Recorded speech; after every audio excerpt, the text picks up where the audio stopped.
we've gone over the assembly instructions, we're going to talk about some safety features of the brewing system as well as things you can do to be safer when you brew beer.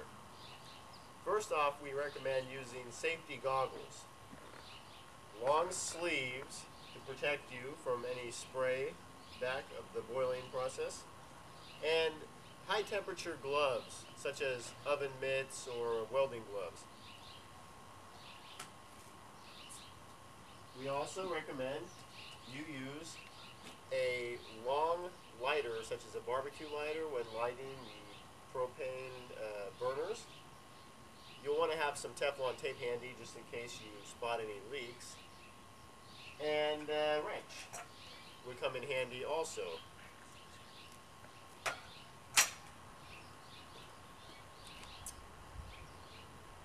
Now that we've already gone over the checking for leaks in the propane manifold system, as well as checking for leaks in all the plumbing as well as the bulkhead fittings of the kettle, we are ready to brew.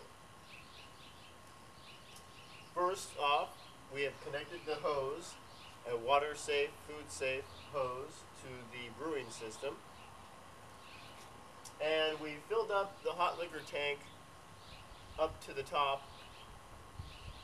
By looking at our sight glass, it tells us that the hot liquor tank is full. We've already heated up the water in the hot liquor tank to 20 degrees above our target dough-in temperature for the grain. Our target dough-in temperature is 158 degrees Fahrenheit, the maximum saccharification range, and our temperature in the hot liquor tank is 178 degrees. When we go to dough-in, the temperature of the grain will cause the temperature of the water to drop down to our target temperature, where we will mix up the grain in the mash tun, in the mash tun liner bag that is included with every Brewtree. We will close up the mash tun, put the lid on the top, and let it rest for about a half an hour before we come back in and stir it one more time. Then we wait another half an hour rest to finish the saccharification process. Meanwhile, we will go ahead and heat up more sparge water in the hot liquor tank. Sparge water's purpose is to keep the grain afloat when we are transferring the runoffs from the mash tun to the boil kettle. We add the sparge water via our sparge arm assembly right here. It has drilled holes to allow a fine sprinkling on top of the grain bed. Thus, no channeling will be incurred, such as if you use a garden hose or something. That would not be the proper way to do it. We will show you what it is like to ignite the burners here. You go ahead and you place your igniter inside of the burner orifice pipe. You ignite the lighter.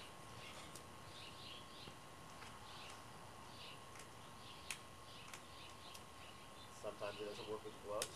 There you go. And you turn on the propane. Slowly. You just want to turn on a little bit just to make sure that you're igniting it.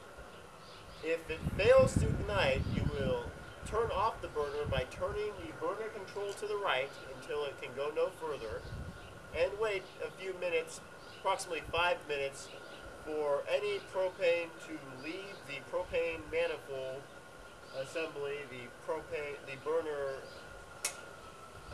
shroud. We do not want to have a lot of propane building up. That's very dangerous, so we want to make sure we light that propane immediately. Once we know that the propane burner is lit, we can go ahead and increase the flame by turning to the left.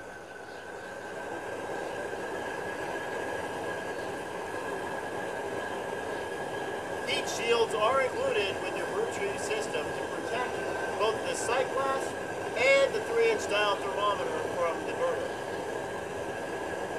If these were not included, the sight glass and the 3-inch dial thermometer would suffer damage. So you must make sure that those are installed in your Brewtree system.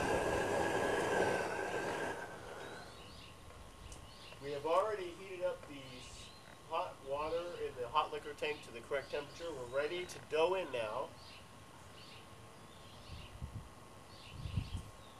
We will install the dough in control arm, which basically is a 5/8 inch copper tubing allowing full flow into your mash tun when you're ready to dough in. Later on, we will switch out this arm with the sparge arm, which is 3/8 inch ID. Let's go ahead and do the process of filling up the mash tun. We will go ahead and make sure that the lid is not on the mash tun.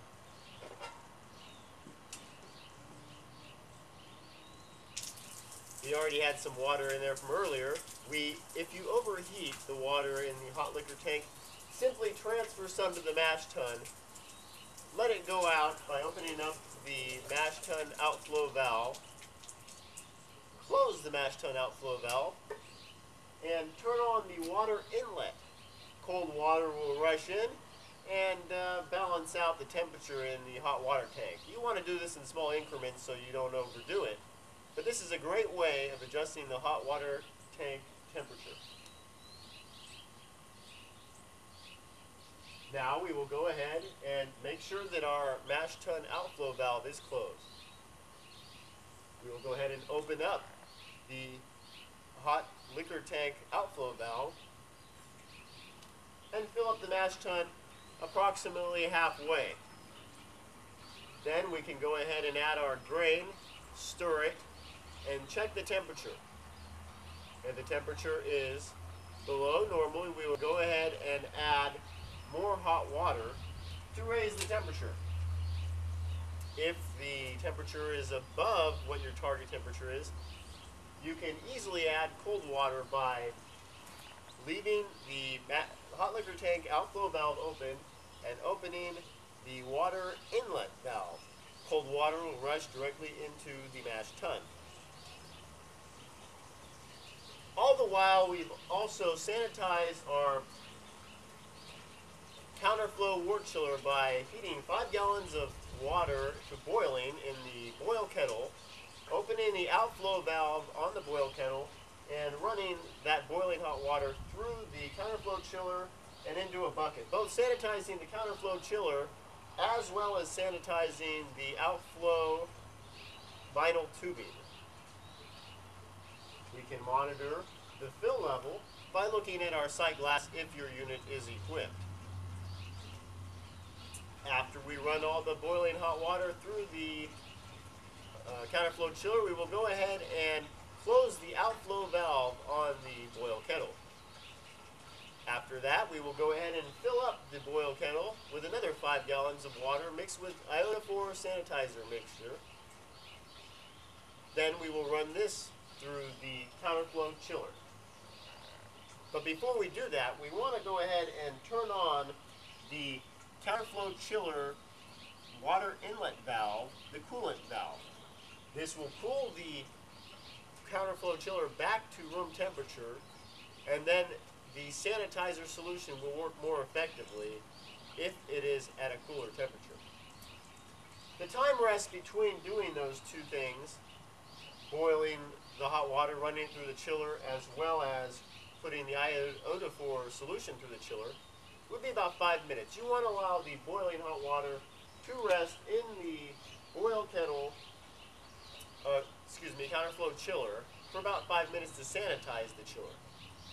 Then you open up the outflow valve for the water and let it run through the counterflow chiller to cool it down to room temperature. Now we can see that we have filled up the mash tun halfway. The mash tun is ready for us to add the ground crushed grain. We would crush the grain using an effective malt mill, hopefully with rollers that have a crisscross pattern on them, allowing them to grab the grain and crush it without completely pulverizing it.